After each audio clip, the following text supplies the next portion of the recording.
మీకు ఎప్పుడైనా దేవుడికి నా మనసులో మాట అలా ఎలా తెలిసిపోయింది అనిపిచ్చిందా? నాకు ఫస్ట్ టైమ్ అనిపిచ్చింది.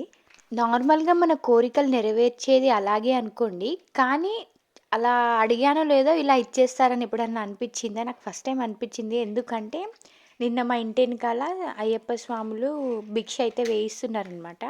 సో, వంటలు జేస్తున్నారు. అక్కడికి మనం వెళ్ళలేం కూడా. ఎందుకంటే అది బ్యాక్ సైడ్ కాబట్టి వాళ్ళు పెట్టిస్తున్నారో ఏంటో మనకు తెలీదు. కానీ వంటలు స్టార్ట్ జేసినప్పుడైతే నా మనసులో నేను ఒకటనుకున్నాను.